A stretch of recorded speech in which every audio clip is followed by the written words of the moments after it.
sense of unease. The Thompson family epitomized the Maplewood spirit. John, the father, was a successful architect. His wife Mary was a warm and loving homemaker. They had 2 children, 10-year-old Emily and 7-year-old Ethan. Their golden retriever, Max, was more than just a pet. He was a cherished member of their family. Max was the embodiment of loyalty and love. His tail wagged incessantly, greeting everyone with a goofy grin. Across the street lived the Ramirezes. Carlos was a high school history teacher. His wife, Isabella, was a talented musician. They had a teenage daughter, Sophia. Their Siamese cat, Luna, was a constant presence in their lives. Luna was a creature of elegance and grace. She moved with a feline fluidity that was mesmerizing. Her piercing blue eyes held a world of secrets. The first sign of trouble was subtle, almost imperceptible. Max, the normally exuberant golden retriever, began to exhibit moments of uncharacteristic aggression. He growled at the mailman, a low rumble in his chest. Oh, it's just an off day for Max. He'd never hurt a fly. But deep down, a seed of doubt had been sown. Luna, the elegant Siamese, underwent a transformation of her own. Her once gentle meows turned into hissing growls.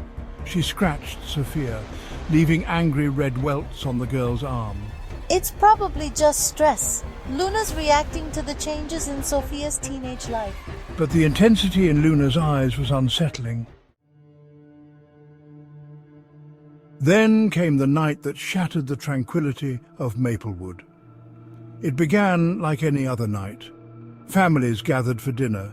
Children did their homework. But as darkness fell, a palpable sense of dread descended upon the neighborhood. The air crackled with an unseen energy. And then, all hell broke loose. Max, his eyes glowing an eerie red in the darkness, lunged at John Thompson. His teeth sank into the man's arm, tearing through flesh and muscle. John, oh my God, John! Mary screamed, her voice raw with terror. Across the street, Luna transformed into a whirlwind of claws and teeth. She attacked Isabella, her screams echoing through the night. Isabella, no, get away from her!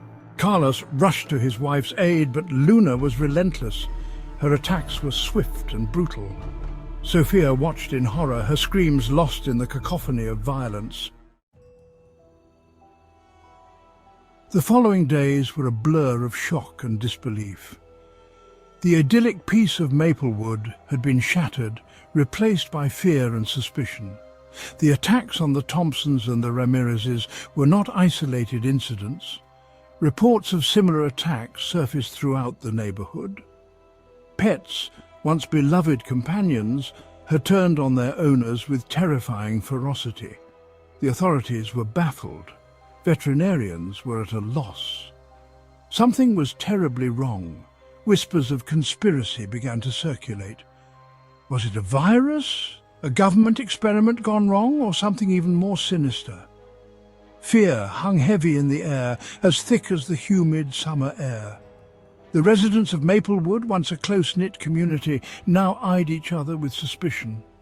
Trust had evaporated, replaced by a primal fear of the unknown. As the investigation deepened, a chilling pattern emerged. All the affected pets shared one thing in common, a new brand of pet food called NutriBest. I recently switched Max to NutriBest, lured by the promise of a healthier, happier pet. John Thompson, his arm still bandaged from Max's attack, made the connection. He shared his discovery with Carlos Ramirez, who had also been using NutriBest for Luna. They knew they had stumbled upon something significant. Driven by a mix of anger and desperation, John and Carlos decided to investigate NutriBest. Their search led them to a nondescript warehouse on the outskirts of town. It was heavily guarded, with no signs or markings to indicate what lay inside. The stench of chemicals wafted from the building, making their stomachs churn. They knew they had to get inside. Section 7, The reckoning breaking into the NutriBest warehouse was easier than they anticipated. The security guards, more concerned with boredom than vigilance, were easily subdued. What John and Carlos found inside was the stuff of nightmares. Cages upon cages of animals, their eyes glazed over with pain and fear. Dogs, cats, rabbits, even birds, all being subjected to horrific experiments. Vials filled with glowing liquids lined the walls. The air crackled with an unnatural energy. In the center of the warehouse, they found the source of the horror. A massive vat filled with a bubbling green ooze. A pungent odor like rotting flesh emanated from it. Next to the vat, they found documents detailing NutriBest's sinister agenda. The company had developed a formula that enhanced aggression in animals, making them more susceptible to commands. They were using the pets of Maplewood as test subjects. Section 8. A Fragile Peace. The evidence John and Carlos gathered from the NutriBest warehouse was irrefutable. The company was shut down, its executives arrested and charged with animal cruelty and reckless endangerment. The remaining animals were rescued and taken to shelters. The formula was seized and destroyed. But the scars of Maplewood ran deep. The once peaceful neighborhood was forever changed. The trust that had bound them together was shattered. Slowly, life in Maplewood began to return to a semblance of normalcy. The pets, weaned off the tainted NutriBest food, gradually returned to their old selves. Max's tail wagged once more, though his eyes held a newfound wariness. Luna's purr was soft and comforting, but her claws remained sharp. The physical wounds healed, but the emotional scars lingered. Section 9. Scars of Maplewood. The events in Maplewood served as a chilling reminder. A reminder that beneath the veneer of civilization, darkness lurks. That even in the most idyllic of settings, evil can take root. The Thompsons and the Ramirezes, forever bound by their shared trauma, became advocates for animal rights.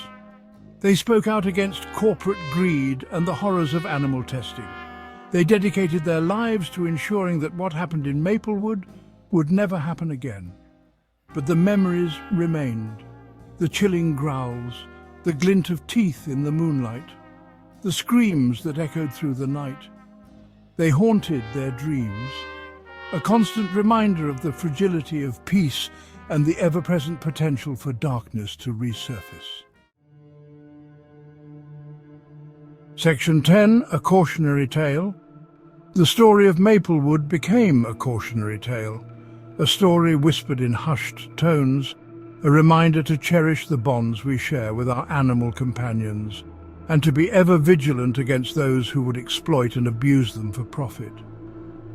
The events of that summer served as a stark reminder that even in the safest of havens, evil can lurk in the shadows, waiting for the opportune moment to pounce and reveal its horrifying face.